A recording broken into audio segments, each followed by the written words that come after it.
I made a video earlier on today. I said things have been kind of quiet on the stabbing fronts in Ireland over the last week or so. We haven't heard any more stories or confirmed stories of asylum seekers or refugees sticking the knife into people on Irish soil. Well, that has all changed this afternoon. There's a story that was reported on over the weekend, a frenzied stabbing that took place in Kerry. The person committing that allegedly was taken to court today, and they have been named as an asylum seeker currently living in Dublin who entered the country with no documentation. But remember, Ireland doesn't allow people to enter without the right identification unless they're properly vetted, at least according to the Irish police and An Garda Síochána, the guardians of the peace. That's what they said last year, and that's what the government are keen to stress. Well, more bunkum, more baloney, as this story will prove. And before we get into it, I just want to give a quick shout out of thanks to all the people that have become members of this channel. They've joined the channel beyond subscribing to it. Your support is greatly appreciated. And if you are enjoying the content and you want breaking news quicker in some cases than the mainstream and the legacy media, give me a subscription, hit that follow button and join the channel. But let's get into things straight away here. So we have the story, and I have to give credit here to radiokerry.ie, because literally this has came hot off the press as I'm speaking. In the 10 minutes or so that it takes me to record this, maybe another publication will pick up on this, but they're the only people actually to report on this as per right now. So, court told that an Algerian man stabbed his girlfriend's brother 7 times in a Listowel incident. And as you can see, this has just been released today, being the 25th of February, by Radio Kerry News. The 25-year-old Algerian man has appeared in court in Tralee, accused of stabbing his girlfriend's brother 7 times. So, not a little falling out the hat or a little minor disagreement, but it manifested itself in an actual stabbing. It is alleged that at a house party in Cleaveragh, Listowel, in the early hours of Sunday morning, Mr. Houari stabbed his girlfriend's brother 7 times with a knife. Where do people get the money to party? If you're not working, if you're an asylum seeker or refugee, where do you get the money to travel? Where do you get the money to buy booze? Where do you get the money to go out partying?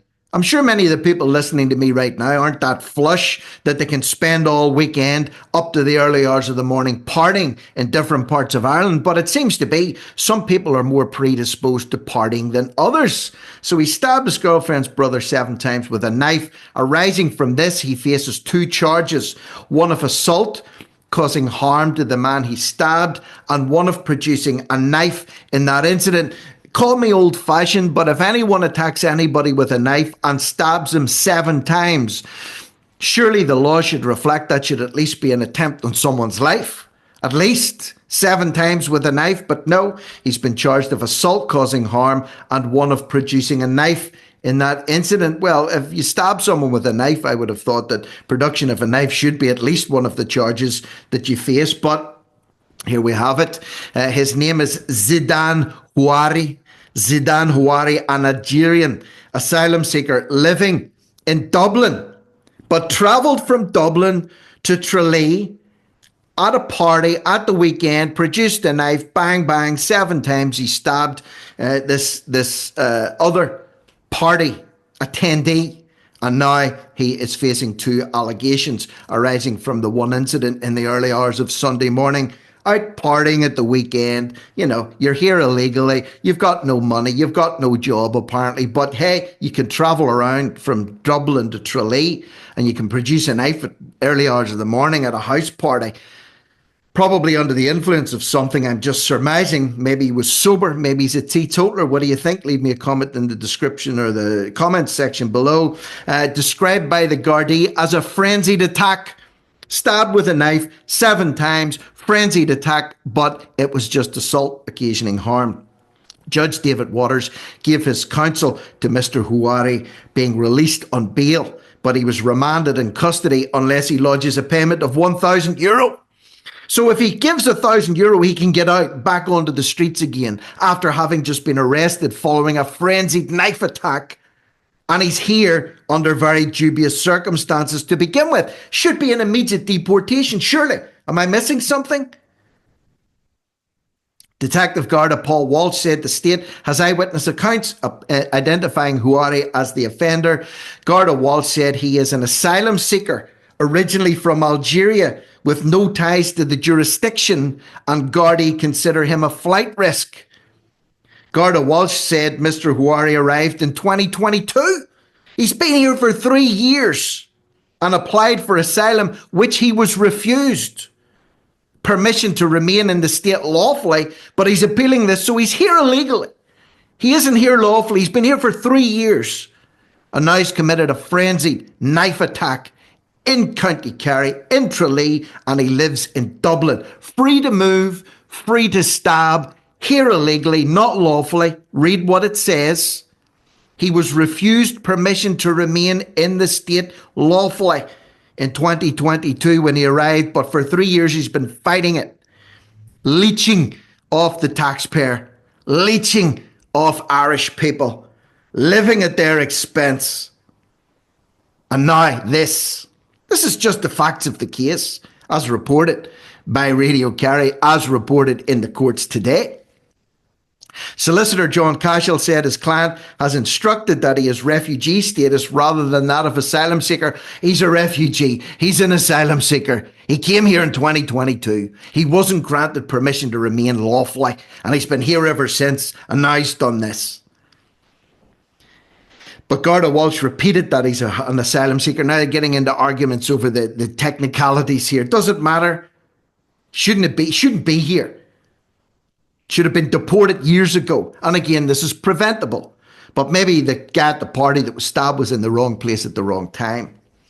Judge David Waters said he has serious concerns that Houari would not stay in the country to face trial, as he faces years in prison if convicted, and has huge incentive to leave Ireland. He shouldn't be here.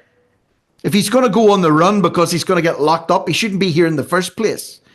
Judge Waters added Houari is an Algerian man who arrived without travel documentation. This is from a judge, an Irish judge in an Irish court. These are the things that he's saying. I'm not making this up. He arrived here without travel documentation and asked what is to stop him leaving Ireland without travel documentation. In other words, it's like a big chicken wire fence. You can just nip in and out. It's like trying to keep a mosquito out of a house using chicken wire. Just come and go as they please. What's to stop him, says the judge. Good question. What is to stop him? Be interesting to see what that the answer to that one is. I've already seen that page. So, Judge Waters refused jurisdiction on hearing the nature of what's alleged. The state objected to bail application by Houari's solicitor John Cashel. Judge David Waters noted that in refusing jurisdiction, he accepted the seriousness of the alleged offending. Judge Waters remanded him to tomorrow's date in custody with consent to bail once he lodges a bond or surety of €1,000. Well, if you're not working and you're here, been here for years and you've just been locked up for a violent knife crime, what, you're going to buy your way out with €1,000? Who has €1,000 lying around these days to just get themselves out of jail when they're not working, when they're here for 3 years, been refused lawful entry originally? If he does get out, he's been told he has to stay out of Kerry, except for court or legal appointments. Well, he lives in Dublin. He should have no difficulty staying out of Kerry. Can't keep him out of Ireland, but they want him to stay out of Kerry. Cashel had previously told the court Houari cannot commit to lodging his own bail bond and has no one to pay a surety for him. Oh, nobody will bail him out. What a shame, eh? Might just have to stay locked up and away from the public. Look at the tags in the article. Tralee District Court, Listal, stabbing, assault causing harm, Zidan Houari. There you have it. There you have it. Another case that has trickled out in today's news feed and has yet to hit the main publications or outlets for the news in Ireland. But you're getting it here for what it's worth. I'm keeping my eye on things, trying to, at least, very difficult, have to do a lot of scratching and searching and rooting around to find the details of these stories. If you like the content, subscribe to the channel, give it a thumbs up, leave a comment underneath, share the content, and if you are enjoying it again, join the channel, support independent media. I'm Rick Munn, no risk, no reward, over and out.